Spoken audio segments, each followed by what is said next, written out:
Hey everybody, it's Brendon. Welcome to the Brendon Show. We have a super special edition right here because, as you know, I barely ever do interviews with anybody unless, you know, the heavens open up and an incredible person emerges and comes into my orbit who I just feel like you have to know and who is doing something that I believe is just so purpose-driven and on point with what we talk about in high performance, what we talk about in personal development. And when I see somebody who comes on the scene, who grows and who role models the way and does it with real integrity and heart and love, those are the people I'm like, I gotta bring them on the Brendon Show. So in rare episode magic right now, I've got my main man, Dave Hollis is in the house, brother. My man. Man, I Thank can't you believe for this. having me here. Thank you, man. I appreciate you. We are in the blessings of Puerto Rico right now. Yes, we are. We've been masterminding with some of our best friends and just learning about each other. And what I'm excited about right now is you've got this book coming up. I do have a book coming up. And my audience knows I love talking about writing. I love talking about the process. But most importantly, it's always personal development. You know, part of my mission is how do I introduce more people to the concepts of personal development? And you got a hard crash course in that. Yes, I did. Like you got whooped up by personal development hard in the last 2 years in such a way. I want to introduce you a little bit to the audience, brag up on you because you're a great friend, but also just such a role model for, I think, my influencer industry right now where, you know, Dave and Rachel at the Hollis Company have started something so huge, like a massive, massive company in such a short period of time, at least from the public's perception. Yep. You know, and growing millions of followers and, you know, generating 8 figures and doing events all around the country and now internationally. People have seen that, but a couple of years ago, you had a corporate job. Very corporate job. Yeah. I think I will tell the tale of my life in 2 chapters, right? I am starting the legacy of my life 2 years ago. Everything that happens after having left Disney is what I believe I will be remembered for. Yeah. But I would have never, ever believed that to be the case 3 years ago, 8 years ago, 12 years ago, when I'd spent 20 plus years inside of entertainment, the last 17 of which I was working inside of the Walt Disney Company and left a job, honestly, that many probably wouldn't. I was the head of sales at the movie studio for the last 7 years, but I was in a situation where, and at the time, of course, I couldn't appreciate why. I was very unfulfilled. I had the title, I had the access, I had the mouse on the card, I had the salary, but I didn't have an opportunity to truly fail because of the unbelievable abundance that had come around me and the quality of my team, the strength of my leadership, and these brands. When I first started in the job, Pixar had just been acquired. Marvel Studios came shortly thereafter. Lucasfilm just after that, and selling Star Wars and Avengers movies to movie theaters. It turns out is a thing that almost anyone could do, right? Like, and so I was You're on a roll. I was on a roll, and I was also crossing this very interesting bridge between 30 and 40, where for the first time in my life, I was asking a set of existential, why am I on this planet kind of questions, against the backdrop of not feeling like I was fully utilizing the gifts that were afforded to me. Yes. And that felt empty. That's the thing. I teach about happiness in our New Year's broadcast, which was a huge part of your overall sense of happiness over the long term isn't like the achievements or the blips of I did this or that movie did good. It's, do I sense I'm actualizing my full potential? Yeah. And not meaning I'm in my full potential every day. It's like, but do I sense it? Am I touching it? Am I challenging it? Am I pushing it? Am I in that flow consistently enough that I'm happy? And you had this crazy ability to have success, have this team around you, have this external perception of that, decide to quit that to support and join your wife in her mission. And your book starts off with how that led to you grabbing up a bottle of vodka. Yeah. And knocking down a handle of vodka and trying to cope with this transition. I think this is important because we're always talking about high performance, about transitions. Because how you manage transitions is how you level up. And the worse you manage transitions, the longer it takes to level up. Yeah. Or the more painful it is to level up. So what do you think is that, like, I'm this successful guy, things are going good. I start this new thing and I can't handle it. I got to turn to that, because a lot of people struggle with addictions. Absolutely. So what's interesting is I'd had a casual relationship with alcohol for my entire adult life. Drink here, drink there, have a glass of wine after a long day. And on the days where things got a little more hectic, maybe it's 2 glasses or even 3 glasses to just knock the rough edges off of something that felt a little overwhelming. This transition, this identity challenge, the work of working together with your partner for the first time, writing a book, scaling a team, they were all happening at the same time in a way that was so disorienting that my casual relationship, quite honestly, just from a coping mechanism standpoint, turned into a not casual relationship. And what I realized is I left a thing I knew for a thing I needed, right? I left this harbor of security for this opportunity to grow. This job. Jumping into now entrepreneurship, starting your own business. Yep. Leave corporate America for a startup, skunk works, small team, let's scale it, entrepreneur thing. And I did it because of this pursuit of wanting to chase growth. I wanted that tie that happens when you find fulfillment next to growth. I needed to find growth to be fulfilled. But I got into these choppy waters that were now a departure from the security and safety and certainty that I'd always been tethered to. And I was muting the waves, right? Mm-hmm. I was overwhelmed by, or had fear from, insecure about my ability to do well in this new environment. And so instead of, as you say, honoring the struggle, I was muting the waves to not have to deal with the struggle. And so in a crazy way, I made this huge life change, moved my family, left this job that nobody leaves, and then was dismissing the benefits of any of it by medicating, muting through drinking. Did others know? Did you? No. Do you have a sense that your friends or family? Because we were friends at that time, right? And you had an open line to my phone, yeah. And I didn't hear any. I'm really struggling. Do you want to talk? Because part of his new book, Get Out of Your Own Way, really does a great job of explaining the lies that men tell themselves. We have to handle it by ourselves. We have to work ourselves to death. We have to, manage our emotions in different ways. So if you're listening to this and you're struggling with emotions or you're struggling with transition, you have to read Get Out of Your Own Way, because ultimately you have to get out of your own way, in which you ask for help. Yeah. What's interesting is not only did people not know, I was really highest functioning.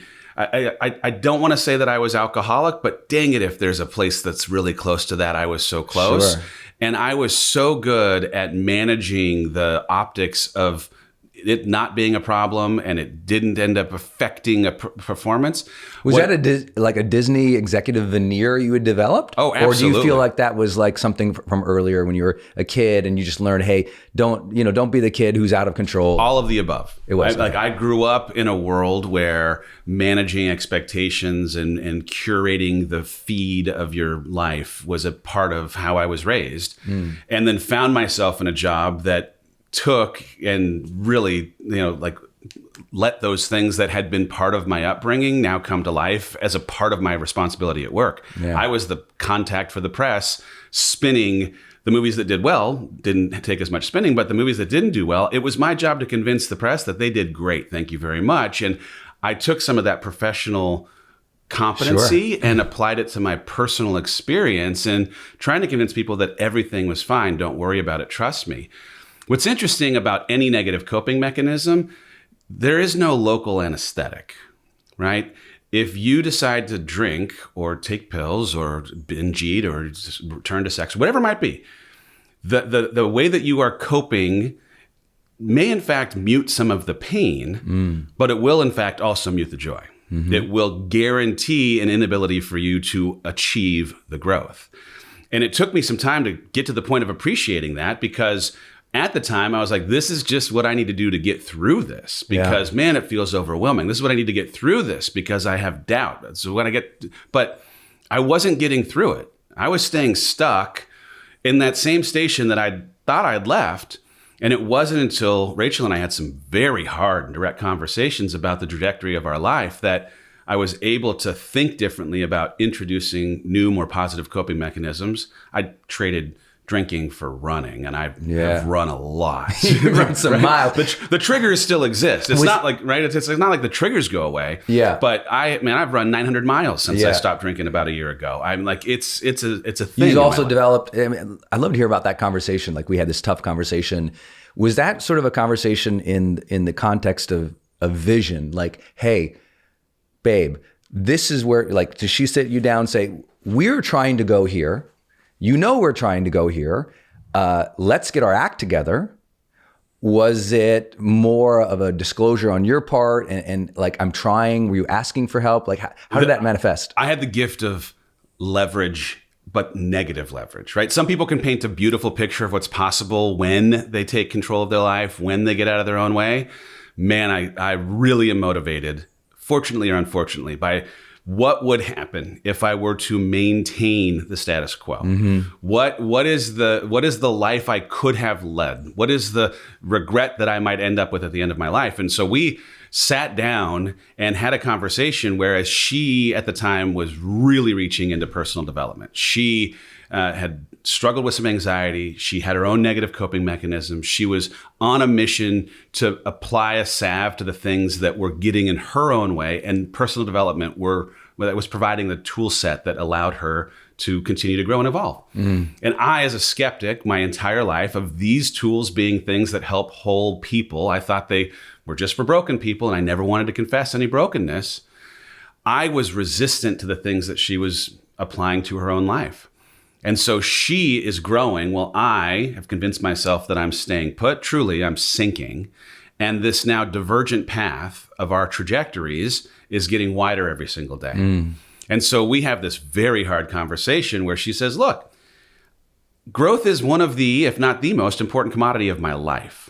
I am going to pursue better tomorrow for the rest of my life. And if you stay stuck or sink, in 3 months, are we still going to go on date nights? Yeah. In a year, are we going to make out still? In 3 years, are we going to still be married? And I knew the answer to all that, no.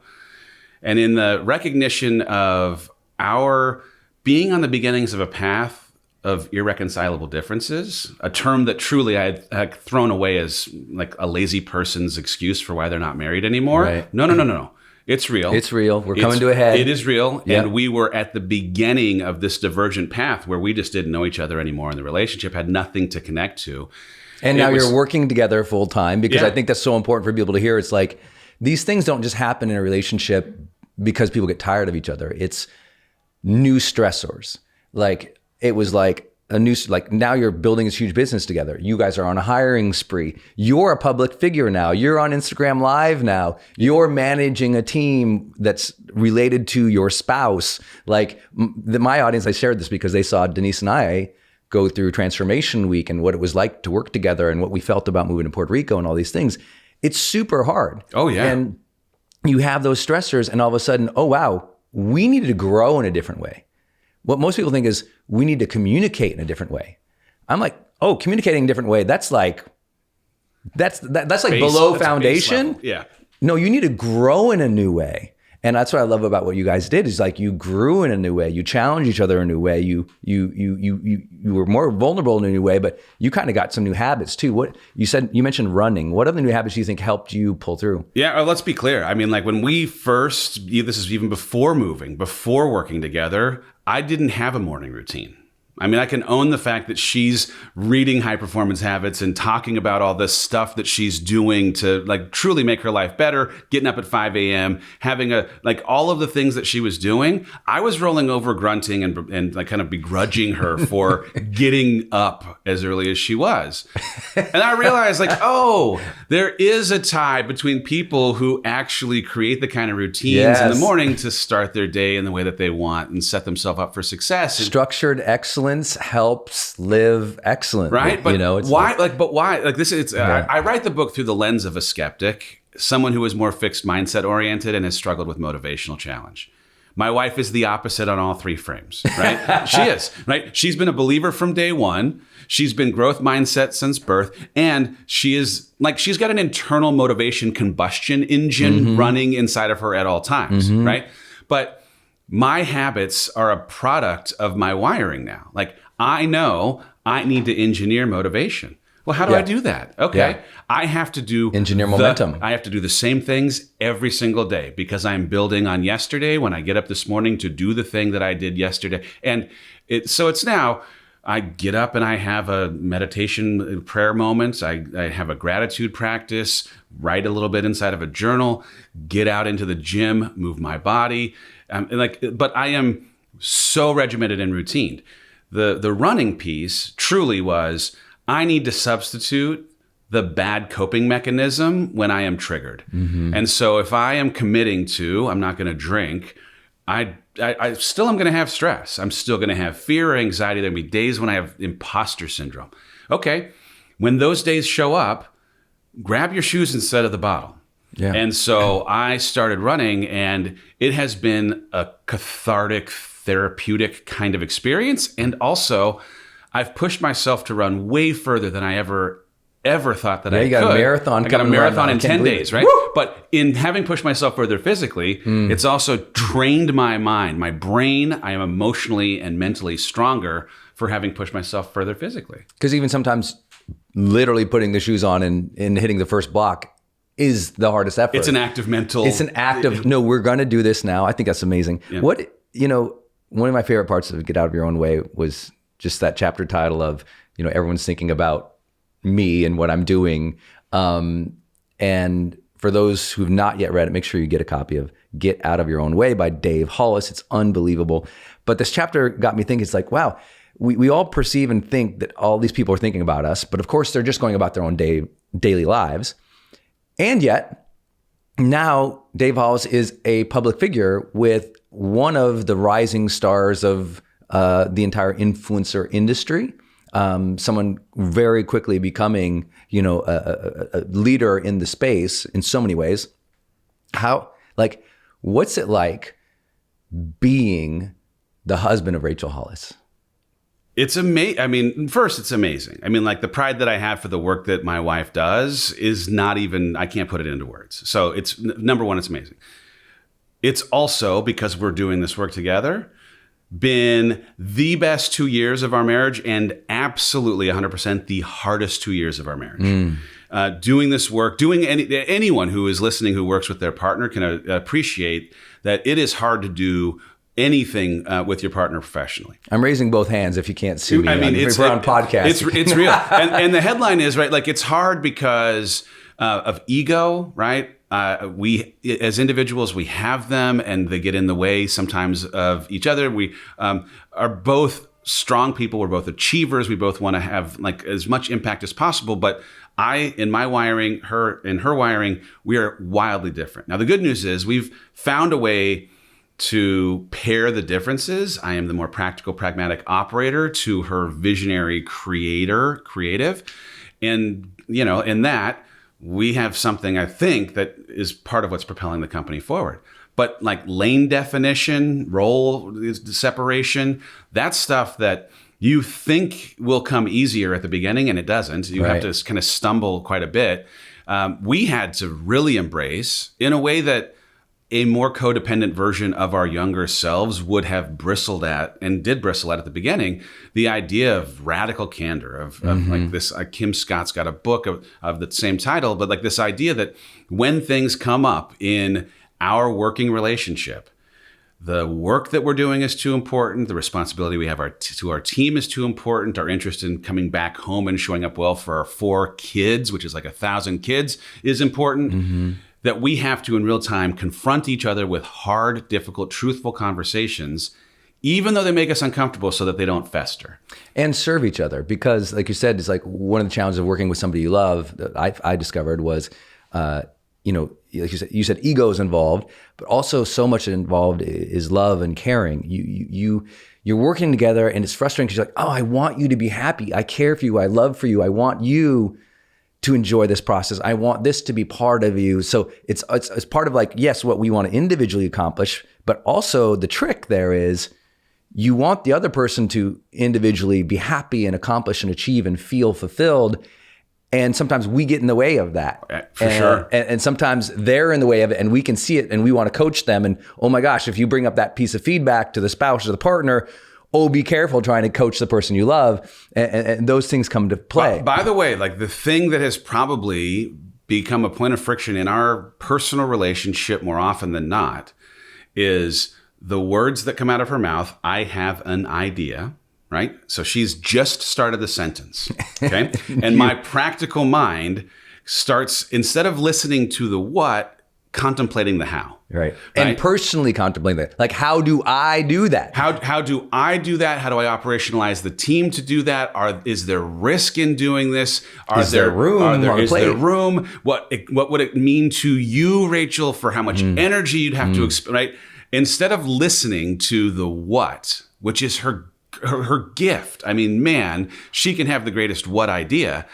I, at the beginning of this partnership and plenty of times prior to us working together, would short the conversation by introducing the how questions before she'd even finished breathing out the what. Right. And so I've really... No husband has ever done this. Well, no. Trust me. The thing is, I know everyone, likely does, but it's taken some time to appreciate that the benefit that this business, the personal pleasure that she gets in the creation, the creator part of her, that my undermining the ability for her to fully breathe these ideas out before I start thinking about the practical implications of how to operationalize or implement them. Like, I just take a minute now. Yeah. And just you're aware, you're mindful. And that's a thing that didn't exist at the beginning, right? I taught people for a long time at High Performance Academy. We do our whole relationship day on the last day. And, we make the jokes of polarity and masculine versus feminine and that conversation. And part of it is when you're with a person who is a sharer, who their form of release or venting or just excitement is vision. I tell people, always wear a watch. And your first thing is when it starts coming, just look, give a quick glance. Don't let them see you glance there, but don't do anything for 20 minutes. It's real.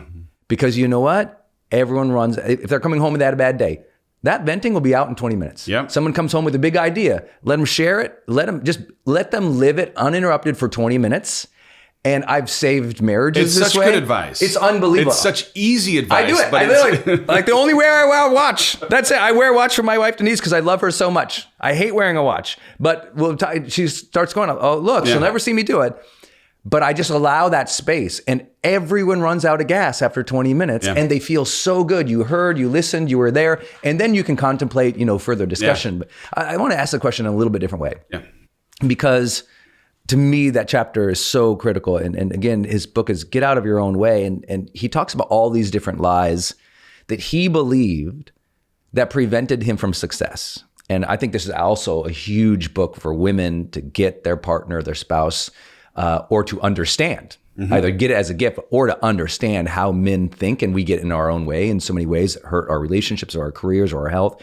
But that particular chapter of, people are thinking about me, are wondering about me. And I asked that question a little bit about what's it like to be the spouse, because there's also this new fame element to your life. And you're walking into a brand where all of a sudden now, people are wondering about you, because you're live on Instagram. You're, part of this social media, behemoth now. So how does that feel? Like you're an executive, and now, because everyone says I want to be famous. What are some of the things that for you were like shocking or shut you down or frustrated you of all of a sudden being in the public sphere? Yeah. Well, one dimension that I get into a bit in the book is, not so much about the public-private piece. I'll talk about that in 2 seconds. But I had been the primary breadwinner of our family. My identity in some ways was wrapped around being the primary breadwinner of our family for 15 years of our marriage.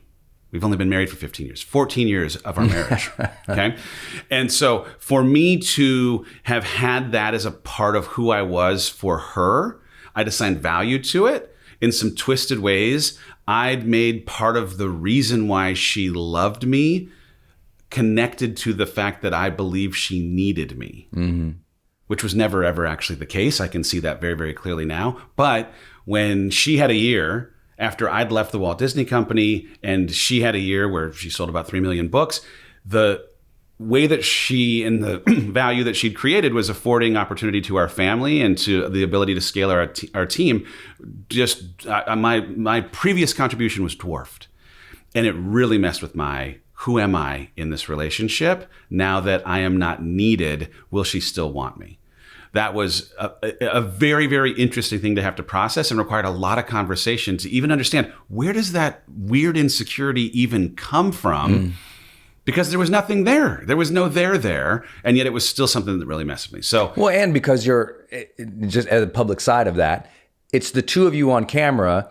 You're sitting behind her now. She's of like running the show. Yeah. And it's like, what's Dave's role? Because I'm sure publicly you're like, well, you were thinking and people are like, what's his role in this? Right. And the thing is, I didn't leave the Walt Disney Company earlier, before I really withdrew a bit more from my life, my wife, my kids, because of the worry of me leaving what I knew for what I needed, not making sense to them at the Walt Disney Company. And they weren't thinking about me. Like, the gift of this transition is the clarity of how wildly I overestimated how much people were paying attention to what I was doing with my life. And this is not in any way an indictment on anyone that I was in relationship with for the 17 years I worked there.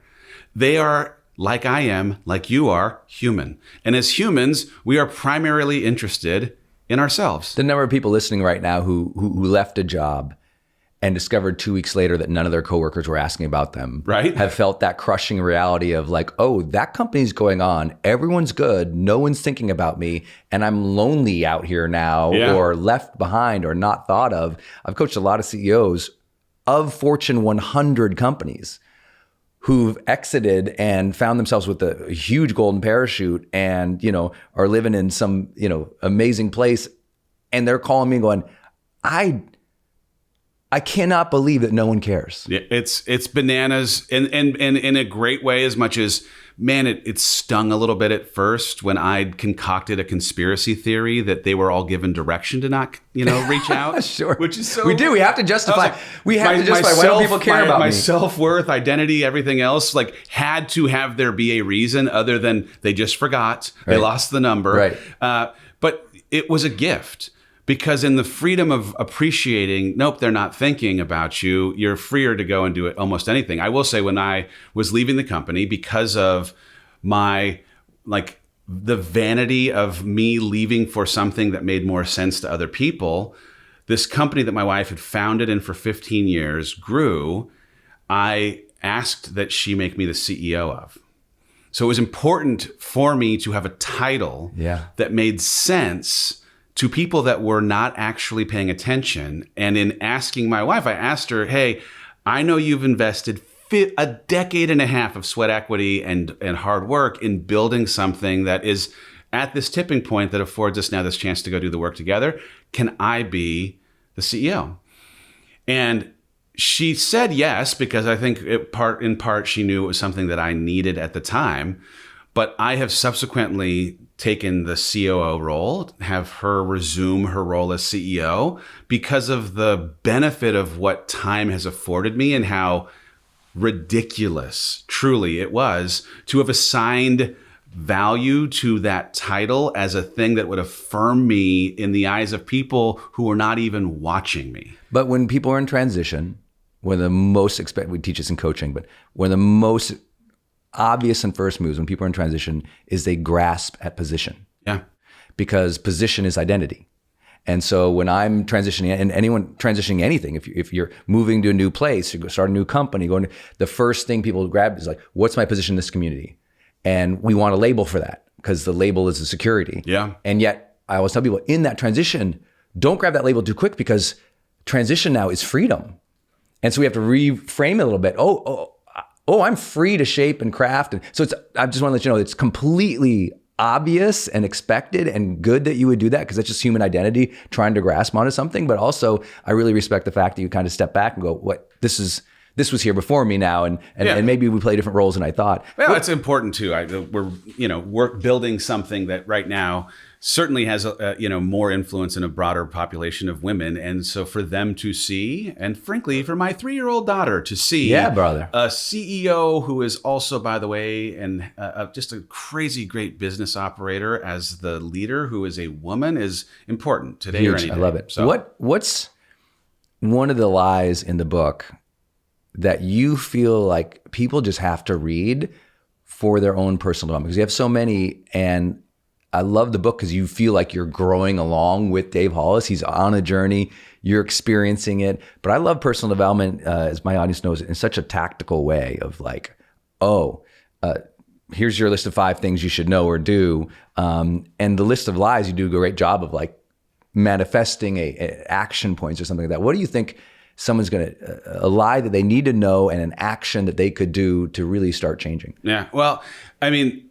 I wrote it as much for men as for women. I wrote it as much for someone who stays at home and does the hardest thing in the world in raising kids, as a stay-at-home mom, as I did for a CEO of a company. And I think in telling all of these stories that there, is relatability regardless of your, kind of place in life. Mm-hmm. And so I think part of it is like, the first chapter starts with my skepticism of this book even existing, right? The idea that self-help is for broken people. And so if you're listening to, Brendon's podcast, trust, you're probably already on the self-help, personal development train. But if there's someone in your life who's been skeptical of your journey, do I have a book for them? It's the first chapter that maybe can reframe how I came as a skeptic to appreciate the value and benefit of personal development, right? This means 5 years ago, he would have really hated me. The thing is, I was invited the first time to come and spend time with you. And I think I sat the first night and represented the skepticism that I had maybe 3 months prior to being with you, that this was a place that I would actually thrive inside of, that you guys were doing work that was like, I had some stigma around it that I don't have in any way now. I actually feel sad for the version of myself that couldn't appreciate the benefits of what you, and frankly, every person who's here now does. But I grew up in something, societal construct, my dad, just some of the wiring that I had that said, this isn't something that you go to. In a weird way, I grew up inside of a church community that taught me sometimes that if you weren't holding a Bible in your hand and teaching people something, then there was some sacrilegiousness to listening to a teacher. And it just couldn't be further from the truth. But so anyway, long way of saying, you asked a very specific question about what chapter, I think there's something in here for anyone. But a little bit of it is going to be, where are you and where do you need to be met? Because if it's that you're struggling through identity and having your title or your job as a limiting anchor to what you possibly could do to show up for impact in your life, great, there's a chapter on that. Yes. If you're struggling to connect with different people and their life experience, whether it be people of color, people who are differently abled, there's a chapter about that. If you are struggling with the way that you're thinking that showing up consistently in a relationship is a thing that you're supposed to do constantly as a singular thing, but truly life changes, you go through life stages and changes, you're growing or your partner's growing and you don't know what to do, great, there's a chapter about that. I mean, I've tried to write it from the perspective of someone who has had a life just like the rest of you have had, and made mistakes in believing a lie that kept me stuck. I've just done it through this lens again of skepticism, motivational challenge, and mindset problems that now that I'm free from them, if you relate in any way, it'll help you get out of your own way. Y'all will see on the book promotion site of Get Out of Your Own Way. I endorsed it. Yes, you you sent did. me an early version. Woo. I rarely endorse books. I hope you guys will get it. The book is Get Out of Your Own Way by Dave Hollis. Pick it up. I love this guy. I love his mission. I love his heart. Get out of your own way. Dave Hollis. Thanks for being on the Brendon Show. Love you, brother. Hey y'all, I hope you enjoyed this episode. If you did, would you please smash that subscribe button and also post any questions you have down below, because it's these questions that you're all asking that inspires these episodes. I'd love to hear what you think about it. Also, if you would love to join us on our next upcoming live training, we call it our High Performance Experience Coaching Program. If you like some coaching and have some perspective and get some 2 hours of live with me every single month, then click the link in the post down below so you can join us in HPX coaching. I'd love to give you some more strategies, more insight, and more interaction to help you reach your next level of success. Until next time, again, please subscribe, share this video with anybody who could be inspired by it today, and thanks one more time for being part of my community.